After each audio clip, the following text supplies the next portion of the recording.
여러분, 교회에서 돈 이야기, 특히 헌금 이야기 나오면 솔직히 좀 불편하지 않으세요? 그런데요, 오늘 우리가 함께 살펴볼 설교는 바로 이 민감한 주제를 아주 정면으로 그리고 또 굉장히 솔직하게 다루고 있습니다. 2026년 3월 8일 오송생명교회 이현호 목사님의 설교인데요. 한번 같이 들어가 보시죠.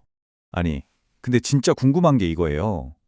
10년 넘게 이 주제를 일부러 피해 오셨다는 목사님이 대체 왜 갑자기 헌금에 대한 설교를 하신 걸까요? 그 이유를 알려면 설교의 가장 첫 부분, 그 시작부터 살펴봐야 합니다.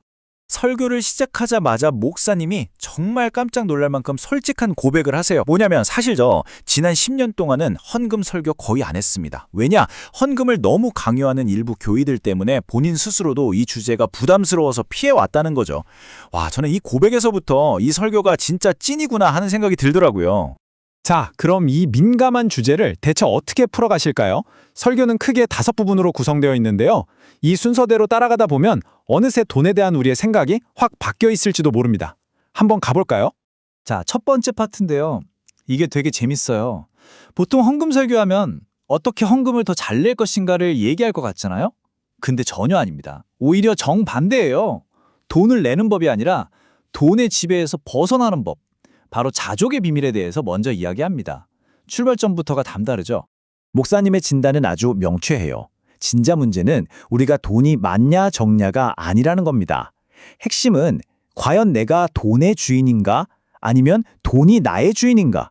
바로 이 질문이라는 거죠. 이 주객이 전도되는 순간 우리 삶과 신앙이 뿌리부터 흔들리기 시작한다고 아주 강력하게 경고하고 있어요. 그럼 돈의 노예가 되지 않으려면 어떻게 해야 할까요? 여기서 목사님이 아주 흥미로운 개념을 하나 꺼내 드시는데 그게 바로 자족입니다.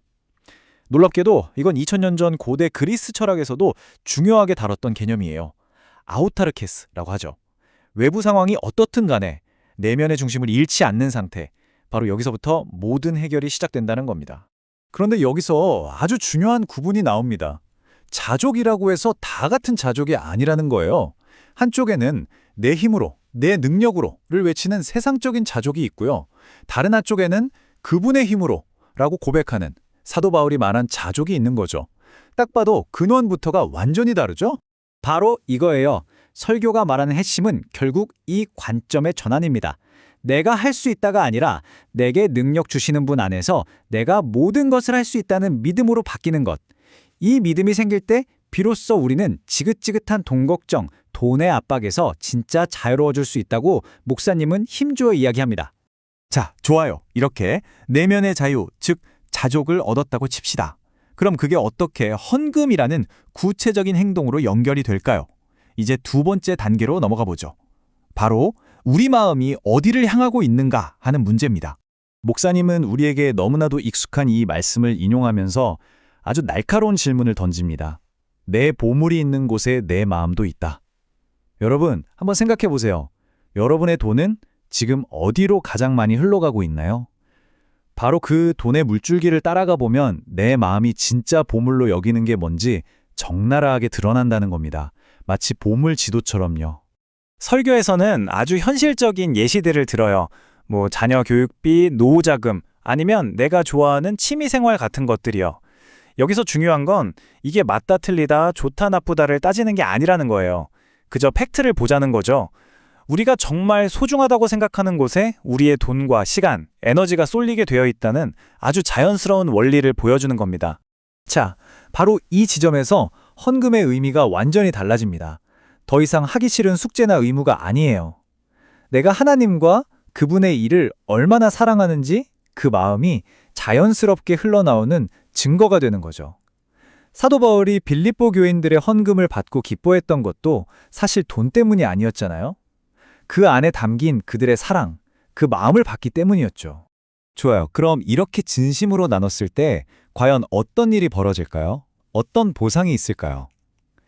이제 세 번째 파트에서는 풍성한 열매라는 어쩌면 가장 오해받기 쉬운 개념을 다룹니다.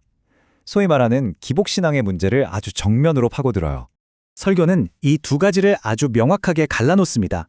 한쪽은 헌금을 마치 돈 놓고 더 큰 돈 뽑는 자판기처럼 생각하는 기복신앙, 다른 한쪽은 작은 씨앗 하나를 심어서 거대한 숲을 만드는 성경적인 축복. 느껴지시나요? 하나는 단순한 거래고 다른 하나는 미래를 위한 변혁적인 투자라는 겁니다. 그러니까 목사님이 말하는 풍성한 열매는 내 통장에 돈이 더 찍히는 게 아니에요. 그게 아니라 내가 심은 그 작은 씨앗 때문에 저 멀리 복음이 전해지고 한 사람이 변화되고 건강한 공동체가 세워지는 것. 이런 것들이 바로 진짜 열매라는 거죠. 한마디로 나 한 사람의 이익을 훨씬 뛰어넘는 거대한 영적인 결실을 말하는 겁니다.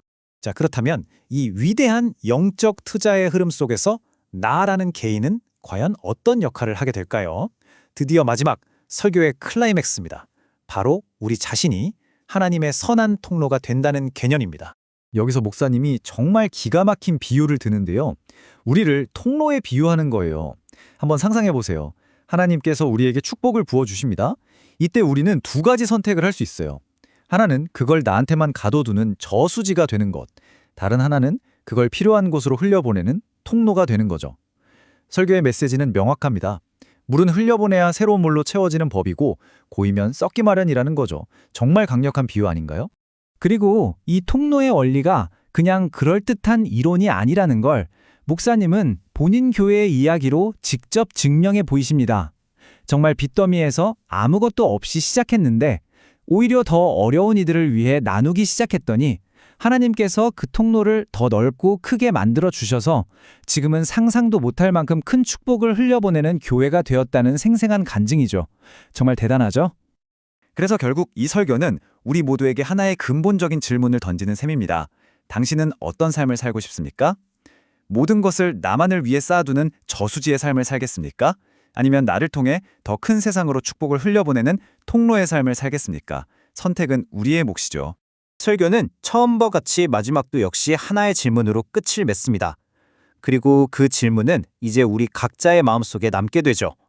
나의 돈, 나의 시간, 나의 재능, 과연 지금 어디로 흐르고 있을까요?